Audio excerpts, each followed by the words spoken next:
이거나. 그 새까만 손으로 어딜 만져. 냄새난다고 저리 가란 말이야. 저는 기겁하며 소리쳤습니다. 밥상머리에서 사위가 건넨 쌈을 쳐내자 상추와 쌈장이 사위의 얼굴로 튀었습니다. 얼어붙은 분위기. 하지만 사위는 화를 내기는커녕 그 더러운 손으로 제 발밑에 떨어진 반찬을 주워 담으며 서툰 한국말로 웃더군요. 장모님, 미안해요. 손이 안 씻겨요. 냄새나서 미안해요. 평생 그 손이 징그럽고 창피하다고만 생각했습니다.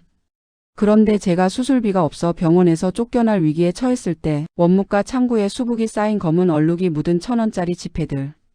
그 돈이 사위가 피땀 흘려 모은 고향 갈 비행기 표값이었다는 걸 알았을 때 저는 땅을 치며 후회했습니다.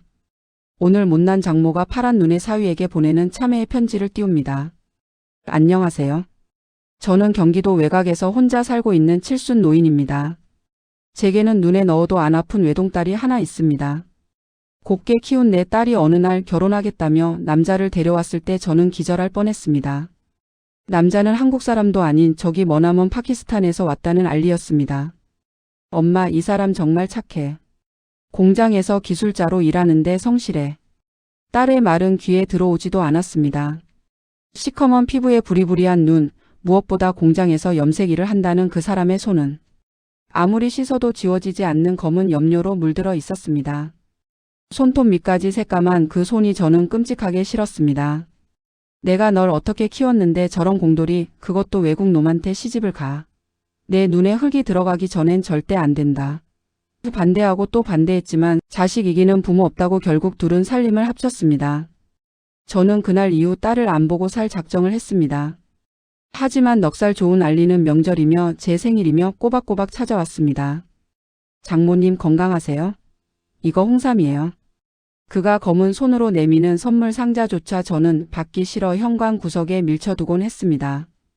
밥을 먹을 때도 겸상하기 싫다며 따로 차려 먹었고 알리가 집안일이라도 거들라치면 집안 더러워진다. 손대지 말라며 소독약을 뿌려대기까지 했습니다. 지금 생각하면 벼락을 맞아도 쌀 만큼 모진 짓이었지요. 그러던 지난달 올겨울 들어 가장 추웠던 날이었습니다. 빙판길에 미끄러져 엉덩방아를 찧었는데 뚝 하는 소리와 함께 일어날 수가 없었습니다. 고관절 골절이었습니다. 앰뷸런스에 실려 병원에 갔지만 당장 수술을 해야 한다는 의사의 말에 눈앞이 캄캄했습니다. 수술비며 입원비가 1,000만 원 가까이 든다는데 기초수급자로 겨우 사는 제게 그런 큰 돈이 있을 리 만무했습니다. 딸에게 전화를 걸었지만 딸 내외도 월세방 전전하며 아이 둘 키우느라 빠듯한 형편인 걸 알기에 차마 돈 가져와라 소리가 나오지 않았습니다. 엄마, 일단 수술해. 우리가 어떻게든 해볼게. 딸은 울먹이며 말했지만 저는 알았습니다. 그 집에 돈 나올 구멍이 없다는 걸요.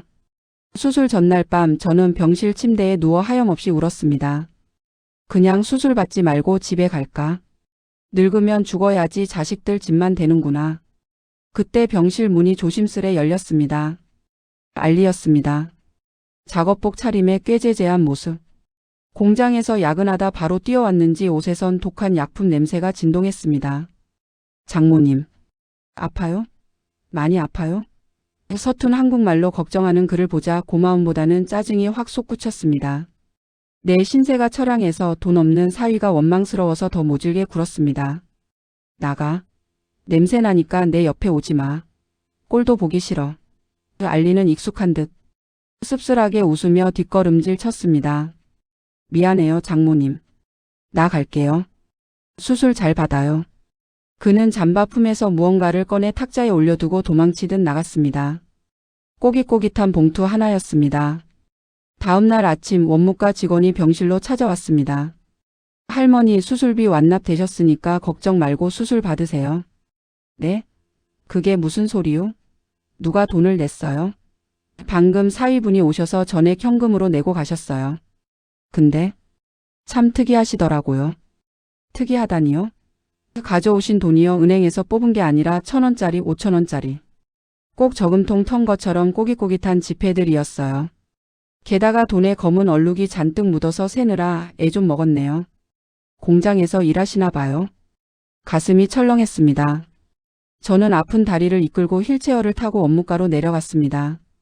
직원이 보여준 영수증과 알리가 탁자에 두고 간 봉투. 그 안에는 삐뚤빼뚤한 글씨로 쓴 편지가 들어 있었습니다. 장모님, 이 돈 저 파키스탄 고향 갈라고 3년 모았어요. 엄마 보고 싶어서 비행기 탈라고 모았어요.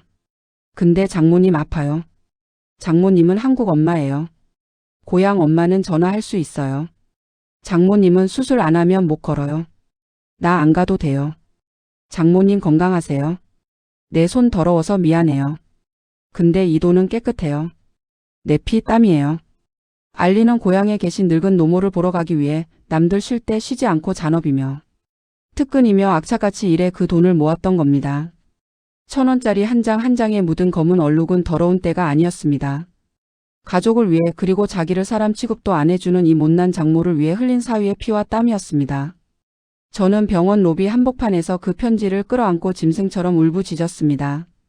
알리야, 미안하다. 내가 잘못했다. 이 못난 장모를 용서해라. 수술은 무사히 끝났습니다. 마취해서 깨어났을 때 제 침대 맡에는 알리가 꾸벅꾸벅 조며 앉아 있었습니다. 저는 떨리는 손을 뻗어 그토록 혐오했던 사위의 손을 잡았습니다.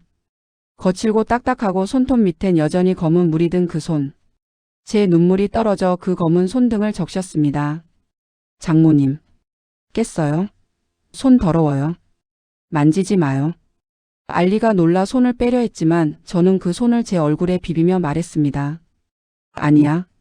이 손이 세상에서 제일 예쁜 손이다. 우리 사위 손 금손이다. 고맙다. 정말 고맙다 아들아. 아들이라는 말에 알리의 큰 눈에서 닭똥 같은 눈물이 뚝뚝 떨어졌습니다. 우리는 서로를 끌어안고 한참을 울었습니다. 태어난 지금 저는 동네방네 사위 자랑을 하고 다닙니다. 우리 사위 파키스탄 사람인데 얼마나 효자인지 몰라. 이 손 봐, 일하느라 이렇게 된 영광의 상처야. 여러분 겉모습만 보고 누군가의 진심을 외면하고 있진 않나요? 투박하고 더러워 보이는 껍질 속에 다이아몬드보다 더 빛나는 사랑이 숨어 있을지도 모릅니다. 이번 설에는 우리 사위가 좋아하는 갈비찜을 잔뜩 해줘야겠습니다. 손으로 뜯어 먹어도 뭐라고 안 할 겁니다. 지금까지 이제는 알리의 엄마가 된 행복한 장모였습니다.